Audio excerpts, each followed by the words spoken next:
In this episode, we discuss liberal and conservative spirits in terms of removing and preserving constraints. Welcome to the Bottom Turtle Podcast.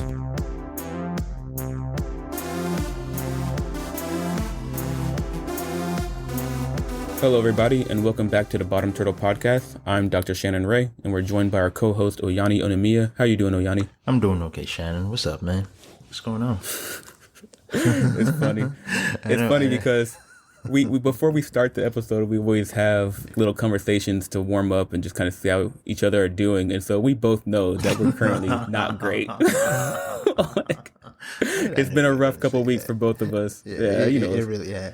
But we don't want to go into details of what it is because it's our personal lives, but it's nothing too big. It's just basic adulthood. Yeah, adult frustration, so to speak. So we'll bounce back. We keep it moving. But yeah, man, I don't know. I've just been home. One of my most recent favorite video games put out a new season.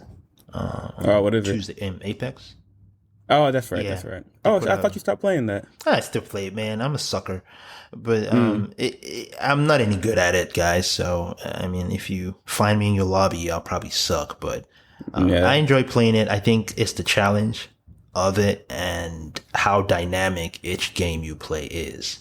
So every game is probably going to be different from the last because you're playing with different sets of people and you attack different people. So it keeps me coming back. It's actually kind of funny that you brought that up because we tried recording this episode last week and we didn't like how it turned out. So we're re-recording it.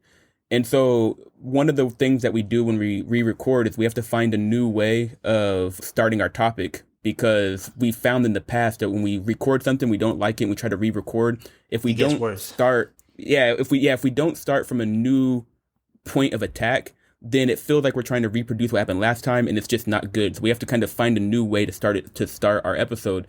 And one of the things that I was, like you were asking me before we started, how are we going to start the episode this time? And this week I've been watching these videos on YouTube about like YouTubers and like YouTube, like these little documentaries about YouTubers and the rise of their channels and the fall of their channels. And like the YouTube lore, essentially. Yeah, like YouTube lore. And one of the channels I listen to or I watch is this guy named Sunny V2, and he did a documentary on Fortnite, which is what they call those type of games. Battle Royale type. Yeah, game. A Fortnite, Battle Royale format. And he did a whole episode talking about like what happened to Fortnite and like why has its player base been dwindling and things like that. And he was going into it on their season because it's funny because Apex is a battle royale, Fortnite's a battle royale, and he's trying to understand how on each season, every time they release a new season, what they changed and how that affected the gameplay. And then how those changes in the gameplay affect how people interact in the space. So it's basically a matter of going in and tweaking the rules and the constraints of that world. And then now people have to have experience based off those constraints as opposed to the constraints from the previous season. And that was, that's kind of what we want to talk about. I think it's the same thing with Apex too, because, every time they put out a new season, they either like buff some characters or they nerf some characters. They add a new weapon, they change some of the rules around. And kind of what we were saying earlier is these rules, in this space, in this world, this Apex Legend world, these rules define that space. They give it a lot of its meaning. It's how we can go in there and know, I'm supposed to shoot that guy. Like the new season they put out now, they have like environmental things that would attack you as opposed to all the previous seasons. So you could just be walking around and there's like some raptor just comes out of nowhere and you have to kill it, or some spiders or something. This wasn't there before. Before, all you had to worry about was your opponents. So now sometimes when I see someone trying to attack me from a distance and I see like a spider nest, I'll shoot the nest. So the spiders bother them while I run away. So that's pretty cool. Again, the rules change, and then of course my experience with the game and all that is helping me navigate it, and it kind of leads into what we've been talking about for past couple of weeks about constraints in a space and how that typically defines that space essentially. Well, it's the constraints, they completely define the space. it was like you were saying last time about Scrabble. Like there was something that you said that I really liked, and you said that the rules to the game of Scrabble create all of the meaning of that all of game. it. And then you was talking about like what would it be like playing that game if you could just if everyone had an infinite number of letters, you could place anything you wanted on the board, You can and spell there whatever was you wanted. Yeah. yeah, there were no triple letters or All whatever you words said. were Like valid, whether it was a dictionary word or not. We're not playing a game. We're just doing Yeah. nonsense. at that point, it's all just random noise, and you're not really, there's no meaning or value, and that's what happens when you remove all the constraints. Is that you strip away all meaning. And one of the things that I wanted to mention was when I'm doing physics and mathematics, when trying to describe a mathematical model, basically, wait, okay, so this is actually kind of interesting. Hold on. So I went actually, for the episode and grabbed one of my mathematics textbooks on differential geometry. Okay. And I wanted to read how people write in mathematics texts. So here's a theorem. It says, let D be a domain of integration in the space R to the n, and let F be a real valued function on D. Suppose that F is bounded and almost continuous on D. Then the Riemann integral of F exists. Amen. Exactly. So the funny thing about the way that's read is listen to the wordage. Let D be a domain of integration in the space Rn. What it's telling you when it says let D be the thing is it's saying allow me to program a reality for you. Here is a constraint of this world. Yep. So when you're writing these texts, you're trying to program the person who's reading them to be in your world. You're basically constructing a reality for Hey, them. come into this world. These are the constraints of this world. These are the rules of this world. And the person is going in and trying to describe that for you. Yeah. And the thing about it is, as the person reading the text, you have to be willing to allow them to create your world. You have to say to yourself, okay, I'm going to give you the power to create a world for me, and I'll accept it. You can't go, no way. I'm not allowing D to be the domain of integration over Rn. F you. Like, if you do that, then they can't program a world for you, and then they can't communicate to you. Yeah. Yeah. And so in mathematics, it's just, I always just find the way that the wordage is in these texts, because that's how you have to write, you know, let M be a space-time manifold with metric G. That's a sentence in my dissertation. But yeah, the whole point is that you have to think about what you are allowing to build the constraints of your world, because you are in this space in your head and you're trying to navigate it, and which rules you allow, which constraints you allow to define your world affect how you interact with things. It affects which games you play. How much meaning you find in it. All of that, all of that stuff is down to the constraints of it. And we're talking about constraints because essentially, this episode we want to focus on the idea of liberal and conservative spirits. And, we want to define it in this context. Define what those spirits are, and what an extreme versions of these spirits look like. And I know that in today's world, especially America, I would say I don't even think it's only America. Even Canada and the UK, they're dealing with a lot of these liberal conservative discussions from a political angle. But for the purpose of this discussion, we're not even going to talk about it from a political standpoint. We're just trying to just break it down based on some of the language that we've constructed over time about space and about navigating our realities and degrees of freedom and things like that. Yeah. That's what we want to observe it from. Yes. So yeah, I guess you can go ahead, Shannon. Go ahead. Yeah, and it's not only that we want to look at it from the perspective of when these things become extreme, but we also want to look at it from the perspective of when are they balanced? When are they valid? When are they valuable?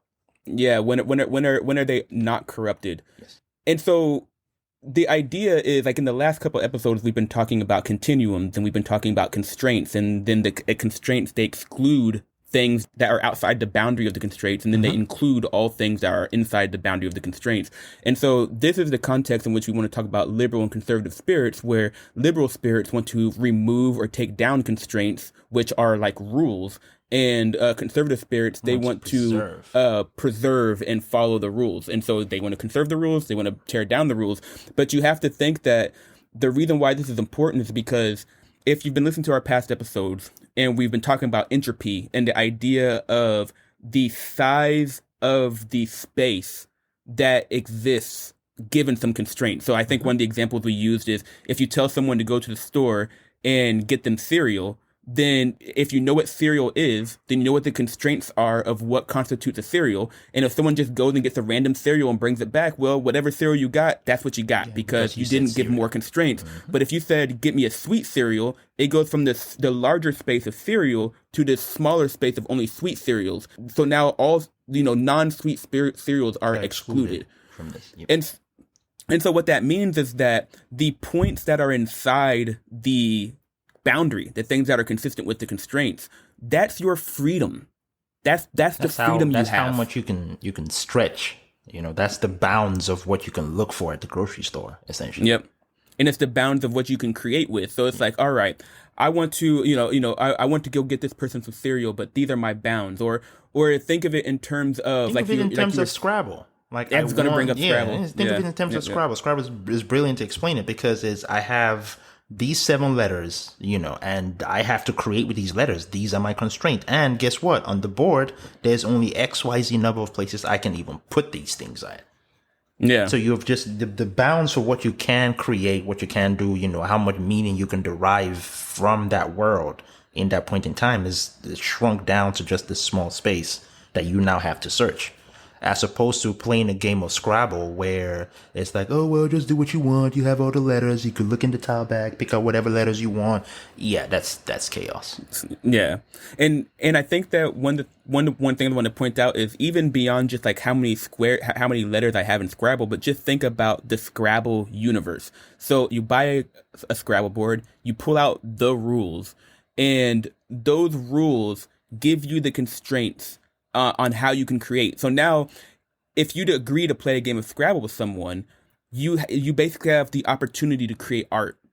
And the art you create is how you play the game. Like, your spirit presents itself in this context in terms of, if I'm a person who plays Scrabble and I like to play strategies like Oyani plays, where he's trying to play defensive and block other people from access to the board, then if someone plays the game with Oyani, like, that's not a strategy you have to use. That is one of the freedoms that is afforded to people who play this game. They can choose to do that, or they can choose to do something else, but they can't choose to put boy in the corner of the room. That's not allowed. They can't choose to decide letter A is their knight or their rook or this is a whole different game, a whole different set of rules, and those rules, those constraints define, like you said, what you can create. Yeah, they create, and so if you want to create, to create where it's like, oh, well, this allows to be a knight, what you have to do is you have to go to the rules of Scrabble and you have to change the rules. It's like, okay, well, in the rules it says you can't put a word boy in the corner, but let's get rid of that rule. So now that you can, now you've taken that space and you've opened it up. So now there's a little more freedom on how you create in that space. Mm-hmm. And so in this context, you have to imagine. I think what I want you to do next is I want you to observe a liberal spirit from that lens. Yes, what's exactly. the liberal spirit doing on this Scrabble board now?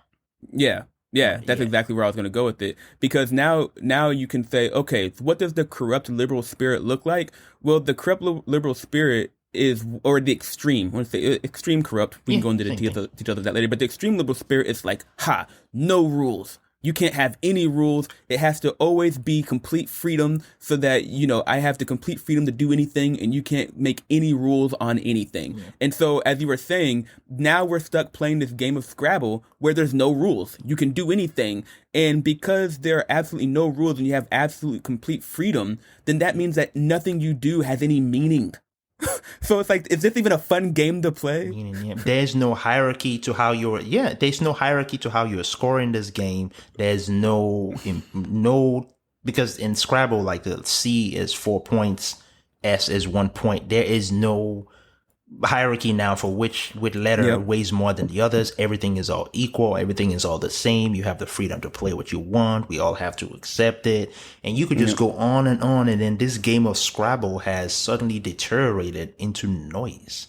Yes, and the noise, because nothing is valued. Yes. So, and to say that in the context of information, like we've been saying, in information theory, when you put a maximally mixed distribution on something, so that means that you, like, say that you have 3 possible outcomes of an experiment, and the probability of all of the outcomes is just 1/3, 1/3, 1/3. That is a flattening. That is called a maximally mixed state. There's no information there. Nope. There's zero information, because you're saying if I measure that system, I have no clue what's going to happen.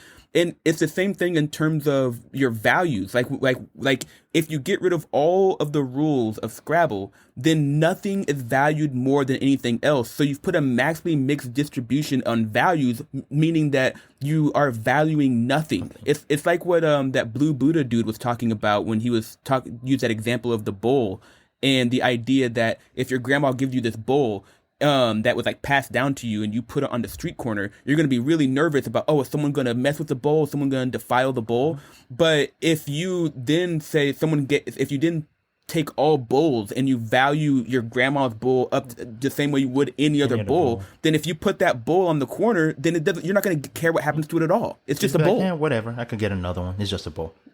Yeah, it's just a bowl. And I think it's important to start to understand when we're discussing liberal or conservative spirits, we're talking about it from the perspective of constraints and, freedom in a space. As a liberal spirit will approach it, meaning like we had said, the liberal spirits are spirits that are focused on freedom.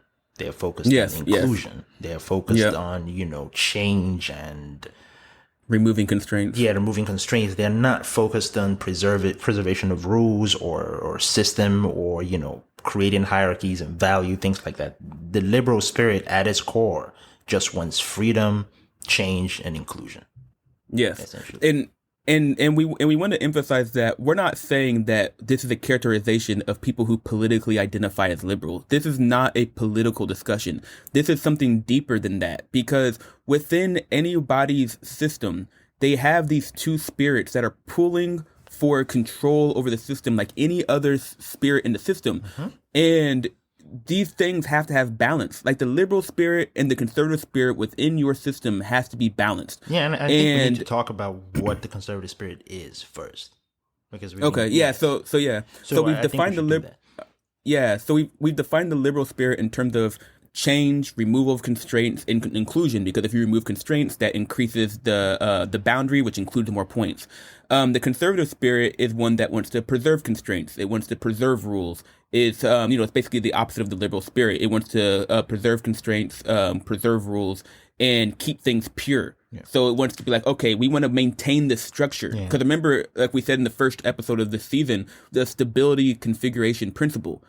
All right, we have these fluctuating systems, and it's all about preserving structure that is stable over a long period of time. So we're characterizing the conservative spirit as one that's focused on the preservation of structure. Yeah, and a good way to look at it from my favorite lens, which is a word game or the other, is so the Scrabble game I play on my phone right now is Words with Friends 2, I think it's called. And it is different from a traditional Scrabble game in the sense that it sticks to the traditional rules and scoring system and, word system, but they added some other fun elements to it to kind of, give the game a little bit more than a regular old Scrabble game. One of the things they added on there is the more you play the game, you get these coins. They're like little gold coins, and you can trade them in for an opportunity to swap out your letters without losing a turn. Okay. So imagine if we started out from a regular game of Scrabble, and the conservative spirit is like, this is how we play Scrabble. This is it. We're not doing this. You put the words on the board, you get your score, you keep it moving. The liberal spirit comes in and it's like, you know what I mean? We could jazz it up a little bit and put this in there so you can go in and play and get this coins and you can swap your tiles, and it adds a little bit more fun to it. And I'm sure it makes more money for whoever made the game or whatever. And I can see in a perfect system, imagine if there were two people working at Words with Friends, for example, who were building this game. And one of them was a liberal spirit and one was a conservative spirit.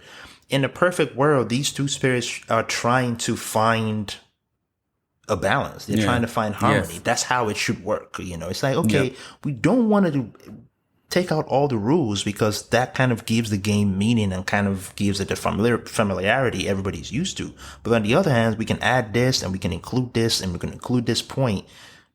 We've opened it up, but we've preserved the things of value in the system. Yes. And I think this is a really good point. I'm glad you brought this up because what would be the catalyst that would get these two spirits to cooperate? Because they're essentially kind of opposing spirits. Yes. And so why would they want to collaborate with each other? Well, if they have a higher goal.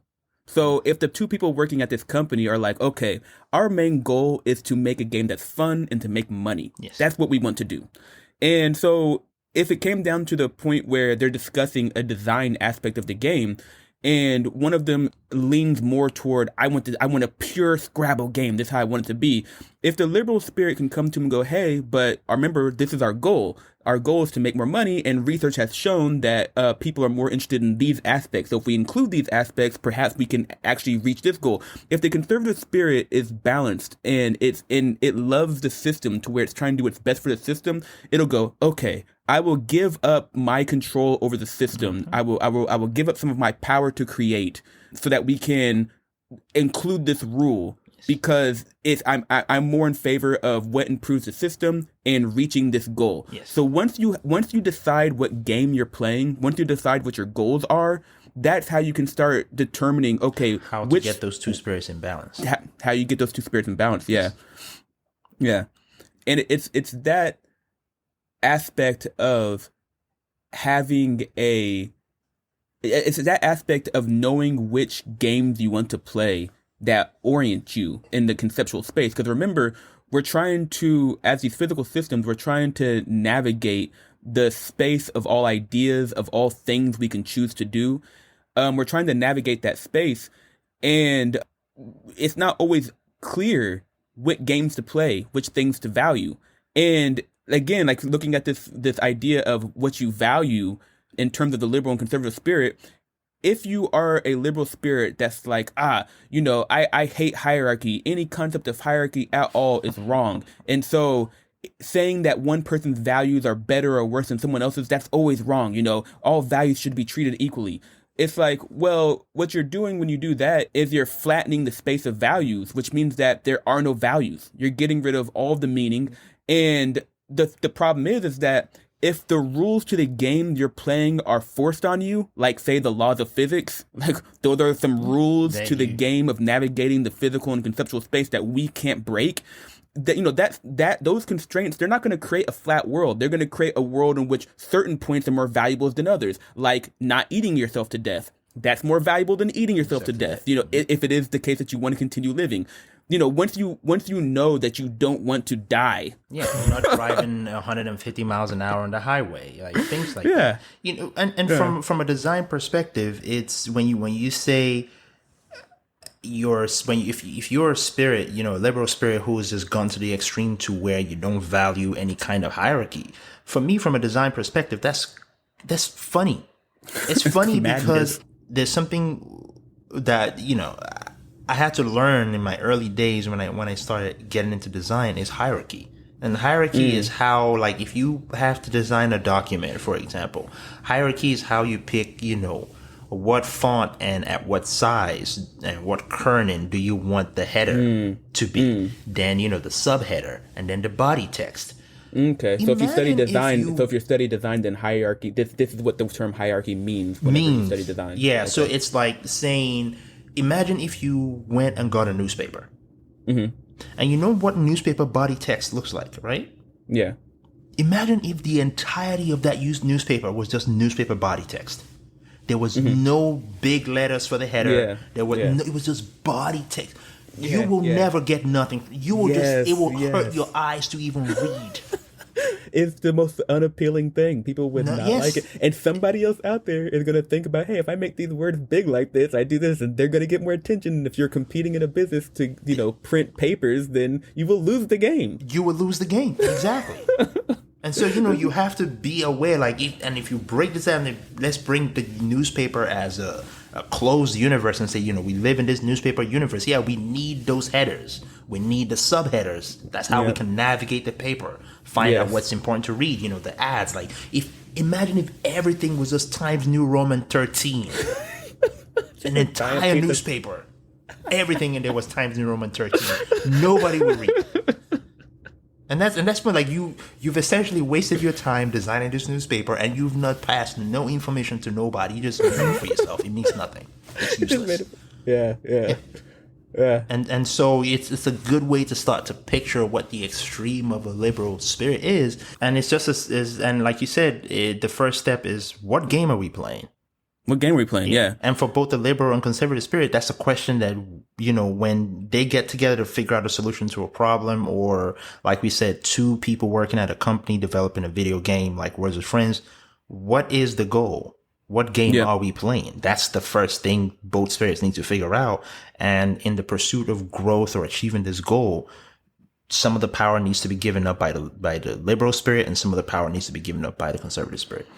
Yep. And this is true for any dual spirits like this that exist within a system. They all have to be asking this question, when do I give up power or control over a system to create, or when do I try to critique or rein in another part? Well, what's the game? Because the thing about the game is, like we were saying before, it's like an objective function. Yeah.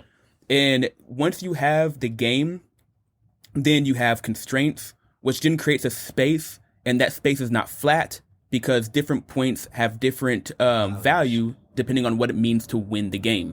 And so if you, again, this is the reason why the liberal spirit that removes all meaning is corrupted, is imagine you have agreed to play a game, and it's not even a game that you've chosen to play. Say it's the zombie apocalypse. The zombie apocalypse happened. This is the game you have to play now. Good luck. And you go into that game playing it thinking that everything is as equally or valuable as anything else. It's like you have two models. You have your model of the game you're playing, and then you have the actual structure of the game. If you make your choices based off of a flat structure, you're going to lose the game. Every day you're going to walk off a cliff. Every day of the week, you will lose that game. And to put that in perspective is, imagine a zombie apocalypse and you convince yourself a pillow is about as useful as a shotgun. Yeah. They're not the same thing. You will lose that game. When you come face to face with this zombie, you will lose that game. And so that's kind of what it means to, visualize the idea that, everything is the same thing and everything is on the same, equal playing field. And then you go into the game, you try to force that version of your reality into the actual thing that, the physics is not forgiven. Physics does not forgive. No. And it's funny that you say that, because I was watching this show on Netflix a couple years back called Black Summer. It's a zombie show. For one, it's phenomenal. If you're into horror or zombies, I would definitely recommend checking out Black Summer. And one of the parts of the show, if you have a car in the zombie apocalypse, you just become a huge target. Because everyone knows, okay, in this world, we have these rushing zombies who want to eat our brains out brutally. If you're in a car, they can't eat through the car, and you have mobility. Objectively, given the game of zombie apocalypse, having a car is an advantage. So then what happens, though, is that everyone recognizes that advantage. It's an objective advantage. It's objectively true that this is more beneficial. But then, because everyone knows that that's an advantage, if you have a car, you become a target of everybody else. And this is just okay, if I'm trying to design a show that is convincing and compelling, then I need to make the rules of people and how they're behaving consistent with the actual world of a zombie apocalypse. The constraints that create the world of a zombie apocalypse says that having a car is more valuable than not having a car, but because of that, it causes this to happen. Yes. Yeah. And so if you're making a show that's compelling, you need to make your constraints and stuff be consistent with what people understand as zombie apocalypse, because once you present your setting as zombie apocalypse, people are going to have their ideas of a zombie apocalypse, and you need to match that to their idea, or give them, you know what I mean? You can't just have zombie apocalypse and then make rainbows everywhere or something. You can't.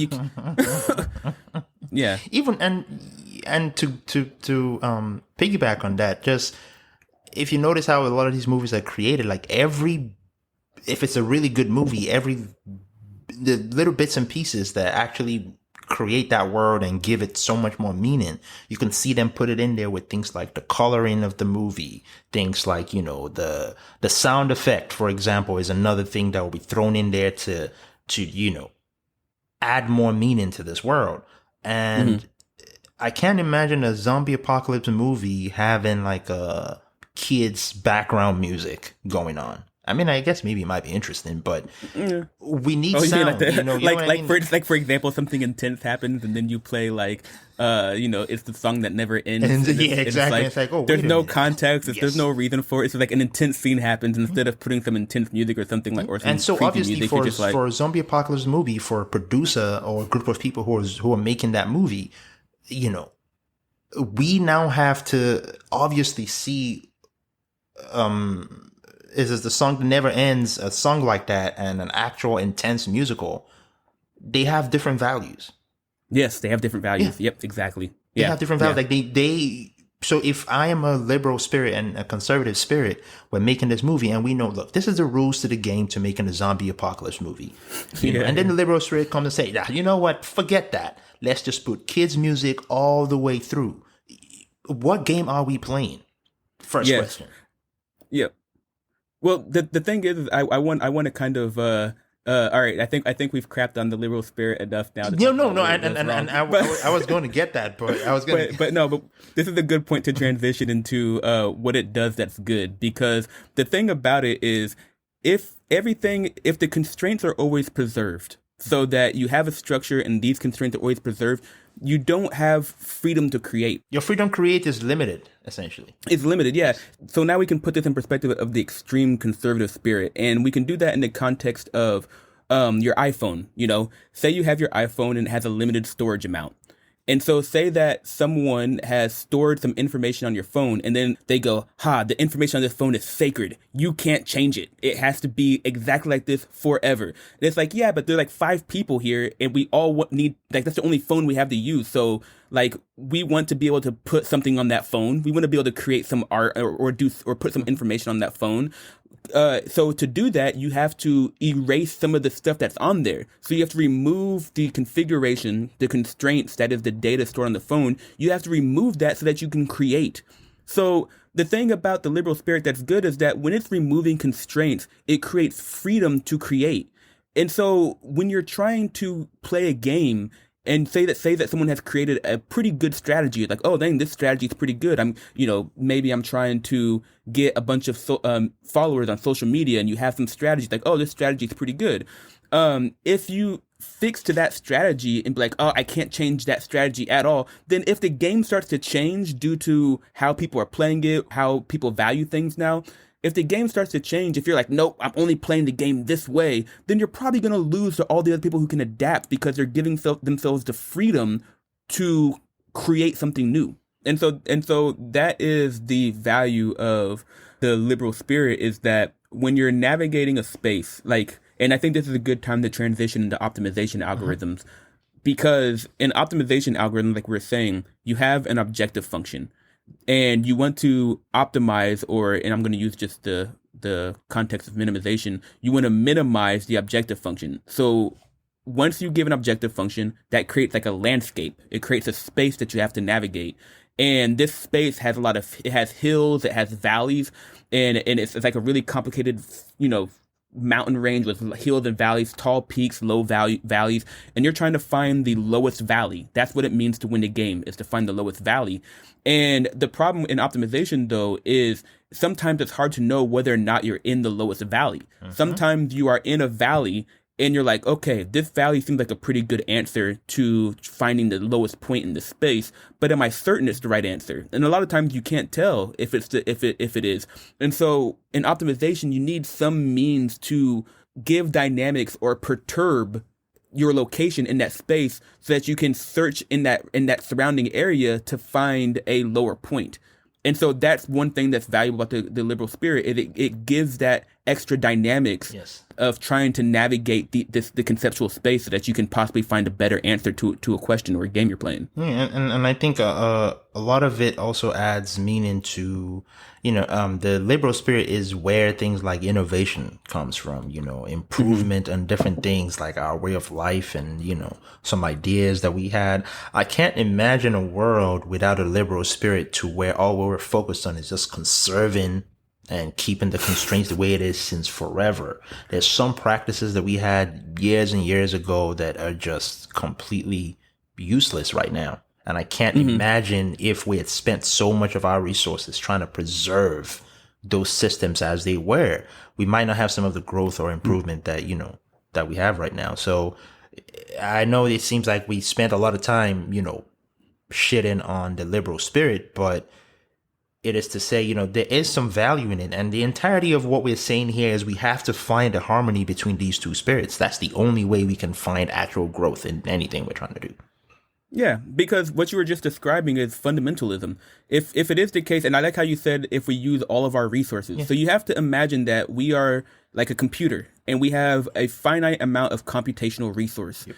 And if we use all of our resource for preserving something, then there's no freedom to create. There's no freedom to create. There's no room to create or innovate. Yeah, or innovate. And what that essentially does is it freezes. It's like being frozen. In time. Yep. It's like the rock. The rock doesn't have the freedom to change.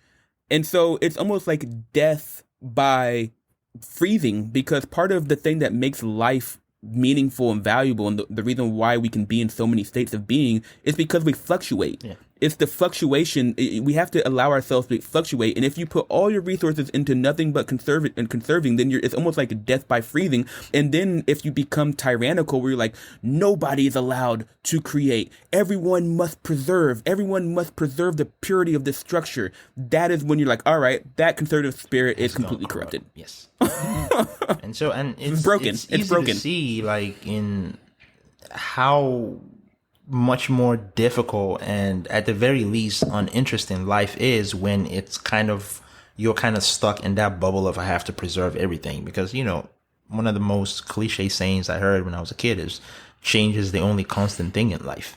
And, so like you said, we're always constantly changing and we're in a state of fluctuation. We need to be able to navigate our space with a certain level of freedom to innovate in pursuit of growth. But at the same time, we need to do that while still keeping our eye on the things that we value in that space so we can preserve them. For me, I have a set of principles and values for my liberal spirit. Because, I feel as though I have a pretty good balance of my liberal and conservative spirit. I appreciate the past. I appreciate the norms and the structures of society that I think are valuable. But I'm also completely open to the question, why are we doing this? Can we do something better? And I think that that's one way to have a balanced liberal spirit, is to have change for the purpose of growth, to have change for the purpose of finding a better answer.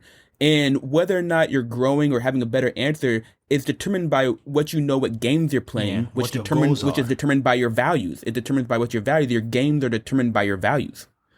Yeah. And it's really something that I think more people should start to be aware of. There is a liberal and there is a conservative spirit inside of each one of us. Excuse me. And I think the most important thing is finding a way to keep them in harmony. And, it will fluctuate. Sometimes you will lean more, preserve the system. Sometimes you will lean more, open up more freedoms and more inclusion. But at the same time, we should always keep our eyes on growth, on making things better. And like you said, why are we doing this and can we do it better? It's two questions that we should always ask. Always be willing to heed the call to adventure, which I think, like I said, it is the essence of a healthy liberal spirit. A healthy liberal spirit is to heed the call to adventure. But like we were saying in, I don't remember what episode it was, but like we were saying before, when you go into the tall grass to explore and find the new world, you have to know, okay, what was good about the path I was on? What was valuable about what there was before, so that you don't end up getting lost in this space, flattening the space to where everything is valued equally. And then you become one of those, zombies that are lost in the space and are just suffering. Everything cannot be valued equally. No. The research you do on Facebook cannot be valued the same as someone who spent 12 years studying medicine. These are two things. If you say everything is the same, you will fall off a cliff, aka you will die. Yeah. It's really that simple. Yep. And so I don't know. I feel like this is probably a pretty short episode. We hit most of the points, that we wanted to hit. There were some more points that I wanted to make. I don't know. I mean, we have some time. Let's see if we can spitball some things and add something else onto that structure that we've created so far. But I think I like the idea that we're starting to get into conversations about spirits. Man, what's so funny about us talking about spirits was initially when we wanted to, introduce this concept of spirits into the podcast, it was something we took very seriously because we were like, man, we don't want people to think we're talking about woo-woo spirits or, from a religious perspective. Supernatural spirits. And, for me, using that word was something that will always give me a weird pink every time I said it. But over time now, I see it so differently. I can't even imagine anyone using the word spirit to mean some woo-woo things. Like, no, don't be ridiculous. That's not what we're talking about. Dude, the funny thing about that is if you listen in the world, if you just open your ears and listen, people use the word spirit in a non-supernatural way all the time. I was watching UFC the other day, and there was a fighter who I think his mom died or was diagnosed with cancer or something like that. And in his previous fight, and they were kind of going over his history before he was about to fight. And the announcer was saying, and he was talking about how that situation with his mom really weighed heavily on his spirit and that his spirit was, blah, blah, blah. And it's like, if you listen to people talk about that, like process that the use of spirit in that way through our system, through our system of thought, and see if it pulls out something meaningful. Because, and I was also listening to a fighter named, Stephen Wonderboy Thompson, and they were asking him about when he fought Tyron Woodley the first time and how he got knocked down. It's like, how did he stay? Like, how did you not give up? How did you keep going? He's like, it's that part inside of me, that spirit inside of me that didn't want to give up. And he's talking about there's a part in my system that was giving me signals that allowed me to create a piece of art in that fight that was consistent with, not giving up. And you listen to him give that interview, and no one's confused by what he's saying. He's trying to say. Yeah, he's clearly communicating, and we know exactly what he means. So, if you watch Hajime no Ippo, which is the boxing manga and anime, they have the fighting spirit. What does it mean to have a fighting spirit? Yeah. It's like these words are used all the time. It really should not be controversial at all that the idea that the word spirit has meaning beyond the supernatural. Yep. And so that's where, when we're using it here to say, the liberal conservative spirit, we're saying, it's a frame of mind, a certain configuration, a certain, settings that you put yourself into, where you say, I identify as a liberal spirit because these are the things that I value. I value freedom. I value inclusion. I value, change. Or I identify as a conservative spirit. I value preservation of the system and all of that. Yeah. Yeah. And I think that when you were just saying when we so this is something I've been trying to do for a while, so let's see if I can pull it off. Okay. But when you ask the question, what do we mean by spirit? Then in the podcast, when we say that, we mean something like the spirit is defined by how it programs reality. Yes. So we associate it with a waveform because a waveform on matter determines its structure, and depending on what your structure is, that depends on, so if thinking of minds, for example, a different structure is a different state of mind, which is a different location in the space of configurations. And so with nomenclature without representation, you're going to react differently to a joke if you're happy than if you're sad. And so your location affects how you react in interactions, which affects how you create, which affects how the universe evolves, which affects the description of your spirit. And so it's like all of these different lenses to view this space, because it's the space at the end of the day, it's the conceptual space, it's the space of configurations, and there are so many lenses that you can use to look at this space. It's one space, but there are so many ways to look at it. You can look at, like we're saying at the beginning of the podcast, you can look at everything as being values. So you're like, okay, I'm trying to bring a specific state of the universe into existence and then trying to preserve it. And so it's about causal structure, how the universe goes from one state to another state. And so when you're asking yourself what it means to navigate this space, you can talk about it in terms of your feelings. Oh, well, I'm making this decision because if I make this decision, then this interaction will occur, which will put me in this state in the space of configurations, which will make me feel sad. So I navigate everything based off my feelings. So you can think of it all about trying to bring into existence a specific feeling. Or you can think about it in terms of, instead of it just being your feelings, you can think of it in terms of your values. So it's like, okay, well, everything is about, I value this principle versus this principle. So I try to act in accordance with my values. And so the decisions I make depend on my values, which then depend, and then based off of those decisions, it affects how the universe evolves. So and then you can think of it, it's values all the way down. Or you can start thinking, okay, well, in terms of values, so if it's a value, then I have to judge. So I have to judge to see whether or not this thing is consistent or not consistent with my values. So I'm going through and I'm judging everything. So everything is judging. It's judging all the way down. But when you're judging, then you're weighing things. You're weighing this as being more valuable or another or over something else. So then you're weighing things all the way down. You know, it's just like when you're trying to explain what a spirit is, that definition of spirit is connected to all these different ways of conceptualizing the conceptual space or the space of configurations or the metaphorical space. How you and it informs how you navigate it. Yes, because each one of those different perspectives gives meaning to the word spirit. And then all of those things give meaning to the words of like values. It gives meaning to the words of games. It gives meaning to objective function. Like it's all of these things are all the equivalent ways of interpreting the space. And so when you're asking yourself, like the liberal spirit demands, what am I doing and why? What am I doing? What is this? Yeah. What are we? What is reality? You use all of these different equivalent ways to give a precise meaning to those questions. Yes. And I think that's kind of the goal of our podcast is we're trying to kind of create that space enough to give meaning to some of these words in a very clear way where you can clearly see the bounds of it and the points that we're placing in there. Yeah. And at the end of the day, it's a question of whether or not what we're saying is effective, because like we were saying before, just as you can think of it all as judging everything else, you can also think of it all as literature, because you can think of the data that you gather as text, and then you have to, and then you're reading in the text, and then you're interpreting the text, and then based off your interpretation, it affects what you think reality is, which affects what decisions you make, which affects how you program, which affects your spirit.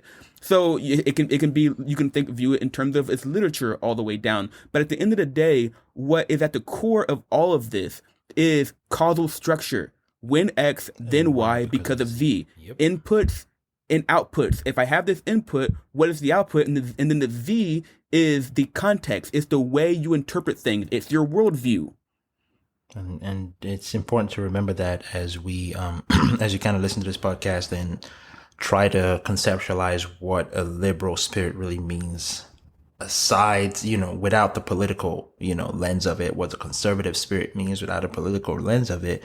And, just understand that these two spirits, we all have them, some of us have kind of let one, spirit kind of take preeminence over the other. And what we're seeing in this podcast is we need to kind of just pull them together and try to find a balance. And to do this, the first question is you have to ask yourself, what am I doing? Why am I doing it? Where am I going? What are my goals? What am I trying to achieve? What are the things that I value? What are the things that I can change to do things a little bit better?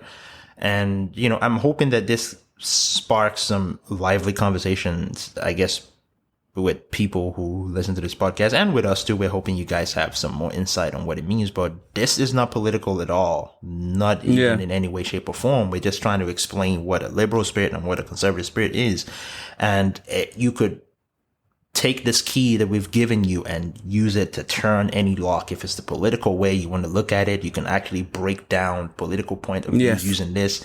If it's something as simple as cooking, there are people who want to preserve the old ways of cooking. You know, I want to cook a pot of beans, but I don't want to use a pressure cooker because that's not how to do it.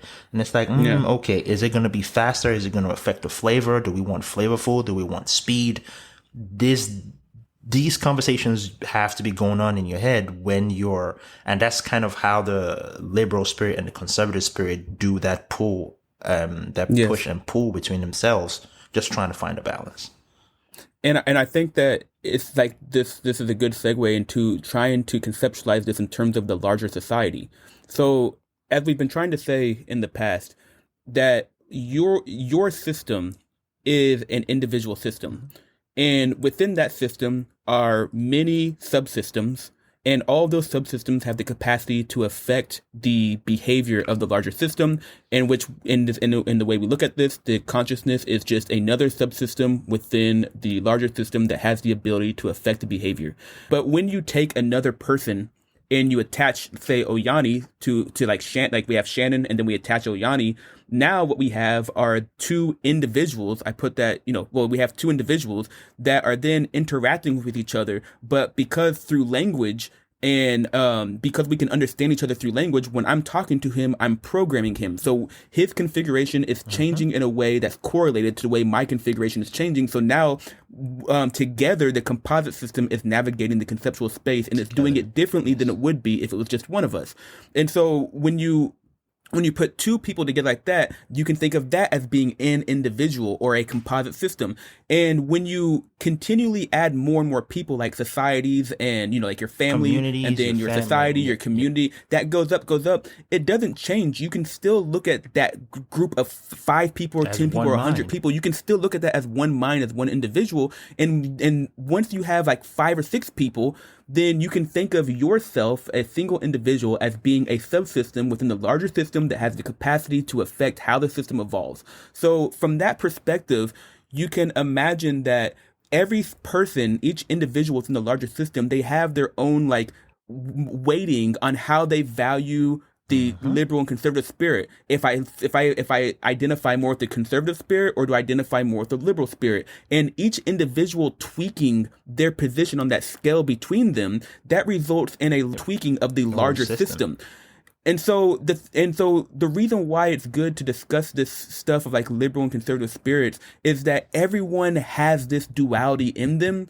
And so if it is the case that one of the systems has become corrupted within the larger system, like say the society is becoming way too liberal, they're tearing down way too many rules, they're creating too much freedom, they want to include murderers and rapists, like there's nothing wrong with being a murderer or rapist, like they just want to include more and more and more, and it's like they're just, looks like they're running off a cliff to where they're breaking down everything. There has to be the part of the conservative spirit that goes, hey, I think that we're going too far. I think you need to go too far. And on the other end, if the conservative spirit, if the society is like, no, only people who think and look like this are allowed in the system, and anyone who's not like this, then we need to kill them. We need to purify the system by killing these people, and everyone needs to use all their resources to preserve this particular way of thinking, then that thing has become corrupt. And the liberal spirit's like, no, that's way too tight on the constraints. We need to break some of these constraints down and include more.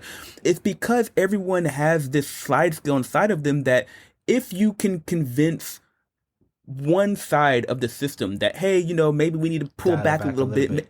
Give up some of your power to create the rules or to tear down the rules of society so that we can all win a larger game that we all want to win, like the first fundamental game, like existing. If you can give up that power, then do that out of love for the system, and give up some of the love for being liberal or identifying as liberal or identifying as conservative. Give up some of that love and give that to the system, because we value like trying to play a specific game. Yeah. And to close this out, one of the things I always remind myself about when I'm trying to find a way to,